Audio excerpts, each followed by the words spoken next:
Matt Finn joins us live from West Palm Beach with more. Matt. Good morning, guys. So that shutdown was avoided late yesterday, and President Trump carried on with his plans to spend the weekend here at Mar-a-Lago, arriving at about 8 p.m. last night. President Trump and Republicans, of course, doing a victory lap, showing unity with their budget victory, but it drove Democrats apart. Some Democratic House leaders, like Minority Leader Hakeem Jeffries, slammed the spending bill as partisan, to be expected. And Jeffries refused to answer a reporter's question yesterday about whether he has lost faith in Senate Minority Leader Chuck Schumer, who was among 9 other Democrats who voted to approve the spending bill. Our caucus members have 2 bad choices. Different senators will come down on different sides of the question, but that does not mean that any Senate Democrat supports a shutdown. Whatever the outcome, our caucus will be united in our determination to continue the long-term fight to stop Donald Trump's dangerous war on our democracy and on America's working families. So Schumer was among 9 other Democrats who voted to block the filibuster and advance the Republican spending bill. President Trump praised that move last night, saying he appreciates Senator Schumer and thinks he did the right thing. So now Democrats are pushing their anti-Trump, anti-DOGE message outside of Washington, hosting a series of people's town halls across the country, including one here in Pinellas County, Florida, in the 13th Congressional District today at 5 p.m. And Kamala Harris's former VP pick, Minnesota Governor Tim Walz, is hosting a town hall today with Nebraska Democrats in Omaha. Now, the White House does not have anything publicly announced for President Trump's schedule today. We will keep you updated on any movement here at Mar-a-Lago. Back to you guys in New York. Thanks, Matt Finn. Thanks, Matt. So, this is such a great showdown between Hurricane Sandy and Chuck Schumer. And I think it's going to probably get very real. And I think it's important to remember that, of course, the way AOC came on the scene in the first place was by taking out the number 3 sitting Democrat in the House. She's good at taking out old white guys. Yeah, she's got a knack for it. Yeah, who've been there for a long time. And a thirst for that spot. You know, Charlie, it's interesting. I was just down in her district yesterday, down in the Bronx, shooting some stuff for Fox Noticias, and her constituents don't know who she is.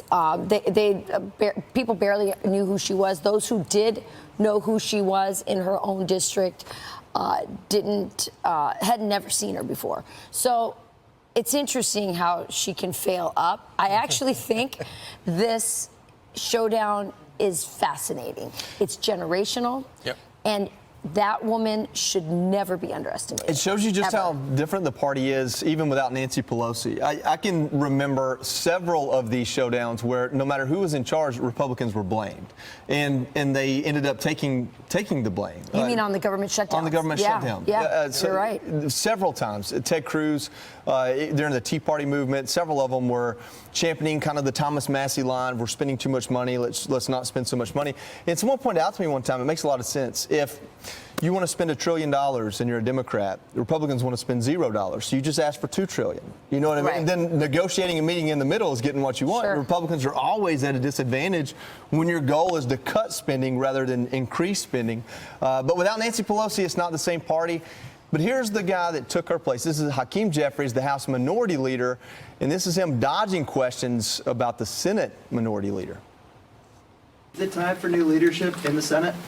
Next question. Have you lost confidence in him, the fact that you guys see this so differently? Next question. Mr. Leader, why were you afraid to say anything about Schumer when you were asked? Don't carry. No. Do not characterize. No, my question was, why were you afraid to say anything? Do not characterize my remarks. I'm not afraid about anything.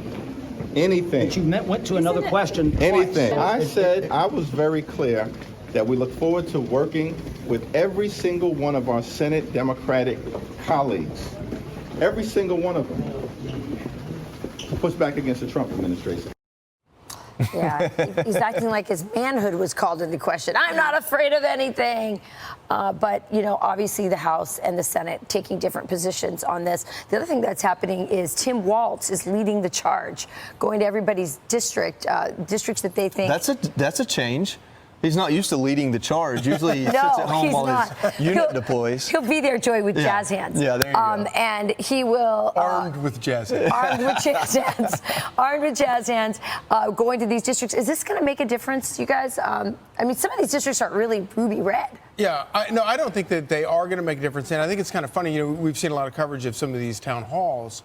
These are the fakest town halls I've ever seen, where these Republicans get accosted by voters, and they're not real voters. They're not real Republican voters who are showing up. No. They're not regular constituents. They're programmed Democrat operatives going in, and they're getting upset at members yelling at them, saying things like, you know, how dare Trump say something funny about Justin Trudeau. It's I've never heard a single regular voter who cares what Donald Trump says about Justin Trudeau. But those are their list of grievances, and and I think it's stupid for Republicans to fall for it and do care. Yeah, exactly.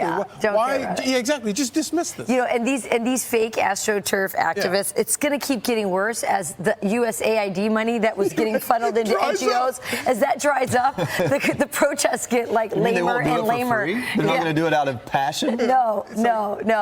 Well, guess who's back, you guys? This is a nice little flashback to Barack Obama, who's sounding a lot like Elon Musk. Watch. Everyone knows that getting rid of the deficit will require some tough decisions. And that includes cutting back on billions of dollars in programs that a lot of people care about. But what should be easy is getting rid of the pointless waste and stupid spending that doesn't benefit anybody. We're calling it the Campaign to Cut Waste. Not just eliminating fraud and waste, we hope to be instilling an entire new culture that not only our administration, but every succeeding administration. So then Elon Musk, of course, posts, wow, that sounds just like DOGE. It does, except the difference is Elon Musk means it, and those guys were just flapping their lips, right? Yeah, it reminds me of the old John Kerry thing. I was before I was against it. But they said it, they never meant it, and they didn't cut one darn thing, ever. Of course. Well, they did cut a website called Fiddling Foresters. I did see that. So I think it was like a $600 a year website. And Obama, in one of his commercials, talked about the Fiddling Foresters and how we shouldn't be paying for that. I tend to agree, but you know, I kind of like the Fiddling Foresters more than I do the trans mice in Siberia or whatever the other programs were. Kids in Guatemala. I can take some Fiddling Foresters. I like the fiddle, you know. It seemed pretty benign back then, right? And under Elon and Trump, it'd have to be the Fiddling Forester because they got rid of all the others. Yeah. Or forest person. Here's the thing. You know, you talk about this website, $600, and then meanwhile, Donald Trump taking down entire agencies, you know, USAID. How many did they get rid of out of the education department? I can't remember the number, but it was quite significant. Yeah. Well, it's 115 billion is what Elon says they're saving in total. 115 it's incredible. billion. It's incredible. This is for real. And the real difference there is that the problem with people like Biden and Obama is they worship the bureaucracy. That's what they love. Yeah. And normal people, including Elon Musk and Donald Trump, recognize that the government is supposed to work for the people, the taxpayers who fund it all. Right. And if it's not working, then let's eliminate it. It's pretty simple. Everyone's upset. They're saying they're taking a meat cleaver to this, and they're getting rid of so much that good people are getting hurt. And I think the thing is, if they tried to use a scalpel, they would get bogged down in the legislative process and in the bureaucracy. The fact that he's having to meat cleave big chunks off is because we know they have 2 years, and that's what they have. That we know they have, and they're going to make a big change. But I'm with you, Rachel. I'm here to watch the town halls where people stand up to defend the transgender mice in Siberia. I would like to sign up to watch that.